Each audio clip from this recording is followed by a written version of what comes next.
नसबंदी से पहले का बच्चा है, यानी कि नसबंदी से पहले की प्रेगनेंसी है, तो ऐसे में हमें अब पता चला है हमारे जो ऑपरेशन है नसबंदी का 40 से 45 दिन हो गए हैं, तो अब हमें पता चला है कि प्रेगनेंसी हमें है और वो पहले की प्रेगनेंसी है। तो ऐसे में हमें क्या एबॉर्शन जो टैबलेट आती है उसके माध्यम से हम एबॉर्शन करवा सकते हैं या फिर नहीं करवा सकते, इसका कोई साइड इफेक्ट तो नहीं होगा, या फिर हम क्या कर सकते हैं, साइड इफेक्ट होगा या फिर नहीं होगा, दूसरा कदम आप क्या बढ़ा सकते हैं, इस वीडियो में जानेंगे। क्योंकि आप लोगों के इस तरह के काफी सवाल आ रहे थे नसबंदी वाली वीडियोस में। तो देखिए, कई बार होता है कि आप लोग गलत समय पे नसबंदी करा लेते हैं। हालांकि मैंने इस पे भी वीडियो बनाई हुई है कि नसबंदी कब करवानी चाहिए, क्या सही समय होता है ना। आपको नसबंदी अपने पीरियड वाले दिनों पे करानी होती है, क्योंकि उस दौरान एग मौजूद नहीं होता है, यानी कि अंडा मौजूद नहीं है होता है ना। एग मौजूद नहीं है, आप रिलेशन भी बनाए रखेंगे तो यहाँ पे आपको कोई प्रेगनेंसी नहीं लगने वाली है ना, क्योंकि पीरियड के दिनों में आपको प्रेगनेंसी नहीं होती, और पीरियड आ गया है तो यहाँ पे समझ लो कि आपको प्रेगनेंसी नहीं है। तो इस दौरान ही आपको डॉक्टर बुलाते हैं। कई बार डॉक्टर ने ध्यान नहीं दिया और आप जब चले गए, नसबंदी हो गई और आपको बाद में पता चला, 2 महीने बाद, 45 दिन बाद पता चला कि ये जो बच्चा था वो पहले का था, है ना। अब महिलाएं कई बार तो डाउट में आ जाती हैं कि नसबंदी तो फेल नहीं हुई है, या फिर पहले का बच्चा तो नहीं है। तो उसमें आपको एक चीज का ध्यान रखना है, अगर आपने नसबंदी अपने पीरियड वाले दिनों पे नहीं कराई होगी तो ये बच्चा जो है वो पहले का हो सकता है, और पहले आपने रिलेशन बनाया, कब बनाया, ये भी आपको ध्यान होना चाहिए, है ना। अगर आपने नसबंदी जो है पीरियड वाले दिनों पे नहीं बनाई होगी तो ये बच्चा नसबंदी से पहले का हो सकता है ना। आपकी नसबंदी फेल नहीं हुई होगी, ये बच्चा पहले का हो सकता है। इसलिए बोला जाता है, मैंने भी वीडियोस में बताया है कि पीरियड वाले दिनों पे ही आपको नसबंदी कराने जाना चाहिए, क्योंकि वहाँ पे रिस्क नहीं रहता है, फिर बच्चा आपका पहले का नहीं होता है ना। अब बच्चा लग गया है तो हमें क्या करना चाहिए, यानी कि नसबंदी के बाद हमें पता चला है कि बच्चा हमारा 1.5 महीने का हो गया है, 2 महीने का हो गया है ना। तो उसके लिए हमें क्या एबॉर्शन वाली जो 5 टैबलेट आती हैं वो खा लेनी चाहिए, या फिर हमें क्या कराना चाहिए।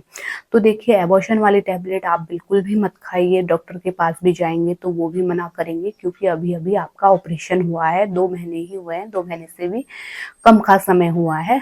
तो ये ऑपरेशन में आपको प्रॉब्लम हो सकती है ना, अंदरूनी ब्लीडिंग हो सकती है, क्योंकि कच्चा ऑपरेशन अभी है ना, कम समय आपको हुआ है, तो यहाँ पे आपको प्रॉब्लम हो सकती है। उसके लिए दूसरा तरीका डॉक्टर ये अपनाते हैं, जो कि डीएनसी है, यानी कि सर्जिकल एबॉर्शन, है ना।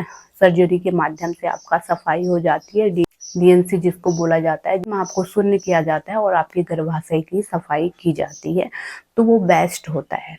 देखिए, मेडिसिन क्यों नहीं दी जाती हैं आपको, जो 5 टैबलेट आती हैं एक पत्ते में, वो क्यों नहीं दी जाती हैं। देखिए, उसका साइड इफेक्ट ये रहता है कि जब आप उनको लेते हैं उसके बाद आपको दर्द शुरू होते हैं, यानी कि कॉन्ट्रैक्शन आते हैं हल्के फुल्के, जो पीरियड है उससे थोड़ा बढ़ के आपको दर्द आते हैं, है ना।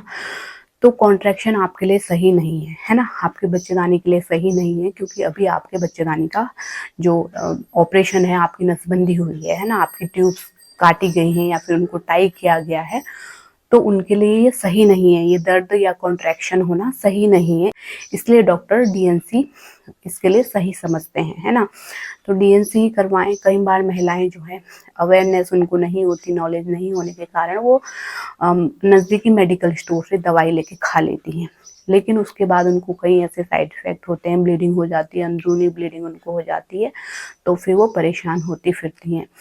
तो इसके लिए मैं आपके अवेयरनेस के लिए वीडियो लाते रहती हूँ, तो चैनल को ज़रूर सब्सक्राइब कीजिए, क्योंकि आगे भी मैं इसी तरह के हेल्पफुल वीडियो आप लोगों के लिए लाने वाली हूँ।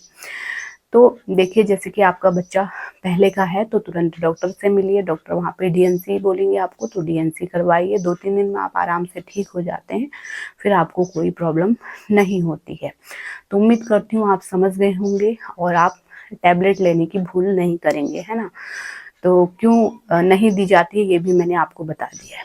तो उम्मीद करती हूँ आप समझ गए होंगे। इसी तरह के हेल्पफुल वीडियो देखते रहने के लिए चैनल को जरूर सब्सक्राइब कीजिए, नोटिफिकेशन बेल को भी दबाइए, तभी हमारे वीडियोस के नोटिफिकेशन आपको मिलते रहेंगे। कोई भी सवाल है या डाउट अभी भी मन में है तो नीचे कमेंट में लिख सकते हैं, कोशिश करूंगी पूरा आपको रिप्लाई देने की। Thanks for watching.